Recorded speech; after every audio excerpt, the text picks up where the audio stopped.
அனைவருக்கும் வணக்கம்.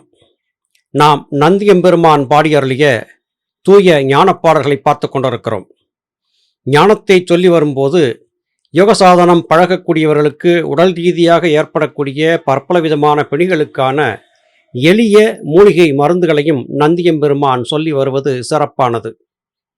கடந்த பதிவிலே நல்ல பல ஆற்றல்களை கொண்டிருக்கக்கூடிய வெண்ணாவல்பட்டை சூரணத்தை எவ்வாறு எடுத்துக்கொள்வது, அதன் மூலமாக பெறக்கூடிய நன்மைகள் என்னென்ன என்பதை பற்றி பார்த்தோம். இன்று நாம் பார்க்க இருக்கக்கூடிய இந்த பதிவிலே நீர்முள்ளி மற்றும் திருகுகள்ளி ஆகியவற்றை கொண்டு செய்யக்கூடிய அருமையான 2 மருத்துவ குறிப்புகளை நந்தியம்பெருமான் சொல்ல கேட்க இருக்கிறோம். பாரப்பா நீர்முள்ளி பிடுங்கி வந்து பக்குவமாய் வித்து இருத்து கடைந்து கொண்டு, ஆரப்பா கடுகு உள்ளி மஞ்சள் சேறு மறைத்து அதில் கலக்கியே அடுப்பில் வைத்து, வாரப்பா மெழுகு அது போலான போது வாங்கியே கீழ் வைத்து வரிசையாக, பாரப்பா பாண்டு வகை நோய்களுக்கெல்லாம் பண்பாக கொடுத்துவிட பறந்து போமே. நீர்முள்ளி என்று அழைக்கப்படக்கூடியது தண்ணீர் செழிப்பாக இருக்கக்கூடிய இடங்களிலே வளரக்கூடிய மாற்றடுக்கு கொண்ட குத்துச்செடி வகையாகும்.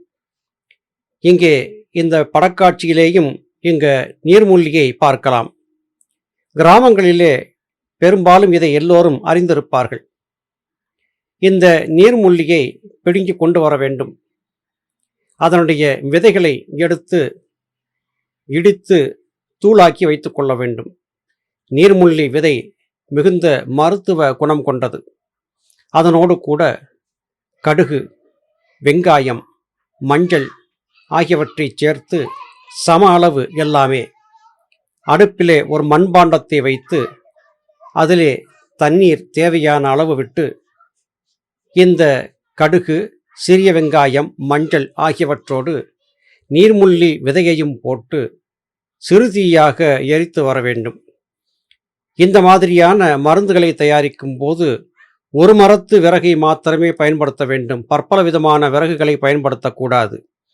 மிகுந்த அதிக வெப்பமாகவும் எரித்து விடக்கூடாது.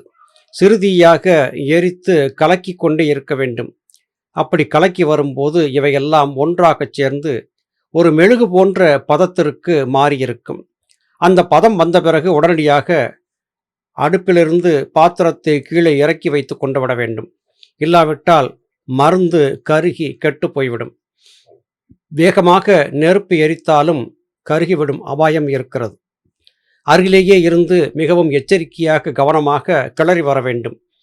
அப்படி கிளறி வந்து தயாரிக்கப்பட்ட இந்த மெழுகு போன்ற நிலையிலே இருக்கக்கூடிய நீர்முள்ளி, கடுகு, வெங்காயம், மஞ்சள் சேர்த்த இந்த மெழுகு போன்ற மருந்தை உட்கொண்டு வரும்போது பாண்டுரோகம் என்று அழைக்கப்படக்கூடிய நோய் அற்றுப்போகும்.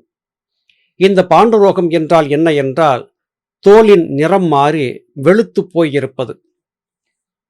உடலின் இயற்கையான தோலின் நிறம் என்பது மாறிப்போய் சிலருக்கு உடல் முழுவதும் வெள்ளை வெள்ளை திட்டுக்களாக மாறியிருப்பதை பார்க்க முடியும். இந்த நிலையைத்தான் பாண்டுரோகம் என்று சித்தர்கள் குறிப்பிடுகிறார்கள்.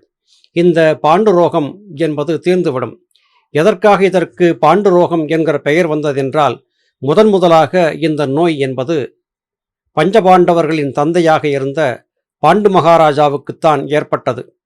அவருக்கு ஏற்பட்ட அந்த உடல் அமைப்பின் காரணமாக அவருக்கு பாண்டு என்று பெயர் கொடுத்தார்கள். கால ஓட்டத்திலே இந்த பெயர் நிலைத்துவிட்டது என்றும் சொல்லப்படுவது உண்டு. மேலும் அது என்ன செய்யும் என்பதையும் சொல்லுகிறார். போச்சப்பா நீர்க்கட்டு நீரின் ஏற்றம், புகழான மகோதரங்கள் பித்தப்பாண்டு, ஆச்சப்பா நீர்ச்செரிப்பு நாசமாகும், அப்பனே இன்னும் ஒரு வரிசை கேளு, காச்சப்பா கால்வாதம் பிடித்த பேர்க்கு கைகண்ட வித்தையாம் மருந்து சொல்வேன், நீச்சப்பா மயங்காதே நடுத்தரமாய் தேங்காய், நிமிஷத்தில் மண் துளைத்து நீர் விட்டு கேளே. இந்த நீர்முள்ளி விதையோடு சேர்த்து செய்யப்பட்ட இந்த மருந்தை அவரவருடைய உடல் தேவைக்கேற்றபடியாக ஒரு 1/4 தேக்கரண்டி அளவிற்கு எடுத்துக்கொண்டால் போதுமானது. இந்த 1/4 தேக்கரண்டி அளவிற்கு உள்ளுக்கு எடுத்து சிறிதளவு வெந்நீர் கலந்து உட்கொண்டு வர வேண்டும். அப்படி செய்யும்போது நீர்க்கட்டு, அதாவது மூத்திர அடைப்பு ஏற்பட்டிருந்தால் தீர்ந்து போகும். பித்தம் ஏற்பட்டிருந்தால் அதுவும் தீர்ந்து போகும்.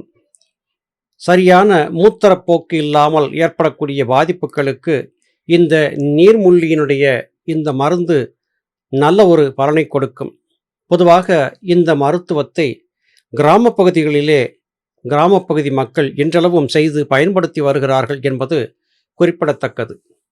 அடுத்து, கால்களிலே ஏற்படக்கூடிய வாதம், அது காரணமாக ஏற்பட்ட வலிவேதனைகள் ஆகியவற்றை தீர்ப்பதற்கு தேங்காயை கொண்டு செய்யக்கூடிய ஒரு மருத்துவ முறையை பற்றியும் இங்கே நந்தியம்பெருமான் குறிப்பிடுகிறார். நடுத்தரமான தேங்காய், அதாவது மிகவும் முற்றியதாகவும் இருக்கக்கூடாது, அதே வேளையில் இளசாகவும் இருக்கக்கூடாது. நடுத்தரமான தேங்காயை கொண்டு வந்து அந்த தேங்காயின் குடுமையை எடுத்து மேலே இருக்கக்கூடிய 3 துளைகளிலே ஒரு துளையை நீக்கி உள்ளே இருக்கும் தண்ணீர் முழுவதையும் வெளியேற்றிவிட வேண்டும். அதன் பிறகு கேளப்பா கண் துளைத்து சலத்தை நீக்கி கெடியாக தெருகுகள்ளி பாலை வாங்கி ஆளப்பா அதனுள்ளே செலுத்தி போட்டு அழகாக காஞ்சரையின் ஆப்பு அரைத்து மூளப்பா புளிவிறகு கொண்டு மூடி முக்கியமாய் தேங்காய்தான் வெந்தபோது கேளப்பா தேங்காயை எடுத்து நீயும் கெடியாக ஒரு சாமம் அரைத்து வையே. இப்படி முற்றியதாகவும் இல்லாமல் இலசாகவும் இல்லாமல் இருக்கும் ஒரு தேங்காயை கொண்டு வந்து அதன் துளையை திறந்து உள்ளே இருக்கும் தண்ணீர் முழுவதையும் வெளியேற்றிவிட்டு திருகுகள்ளி என்று அழைக்கப்படக்கூடிய கள்ளி மரத்தின் பாலை அந்த தேங்காய் தண்ணீர் இருந்த பகுதி முழுவதும் படுமாறு ஊற்றி நிரப்பிவிட வேண்டும். திறக்கப்பட்ட அந்த துளையை காஞ்சரை என்று அழைக்கப்படக்கூடிய எட்டி மரத்தின் குச்சியை கொண்டு அடைத்து இறுக்கமாக தண்ணீர் வெளியேறிவிடாதபடியாக பாதுகாக்க வேண்டும்.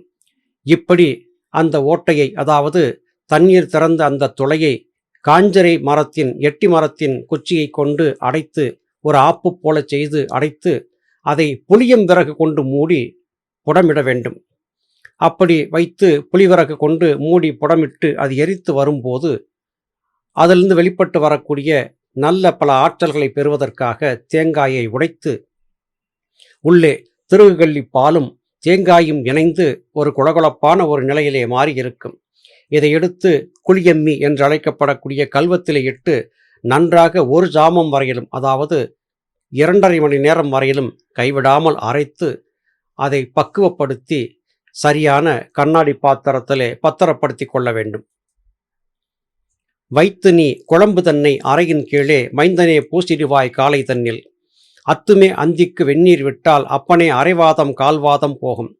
எய்த்து நீ தெரியாதே ஈசன் சொன்னார் இது மருந்து ஆச்சரியம் இணங்கிச் செய்யே பொய்த்துமே போகாது இந்த வித்தை புத்தி கெட்டு அலையாதே செய்து பாரே.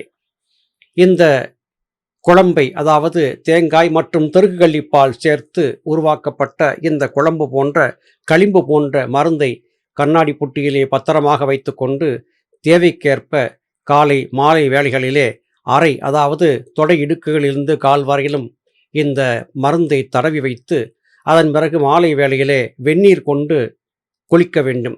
அப்படி குளித்து வரும்போது அரைவாதம், கால்வாதம், அதாவது அரை இடுக்கிலே ஏற்படக்கூடிய வாதம், தொடை நரம்பு வாதம் என்றெல்லாம் சொல்வார்கள், அது போன்ற வாத நோய்கள், கால்களில் ஏற்படக்கூடிய வாதம், நடுக்கு வாதம், முடக்கு வாதம் மற்றும் ஊருஸ்தம்ப வாதம் என்றெல்லாம் பற்பல விதமாக பெயர்களை குறிப்பிடுவார்கள்.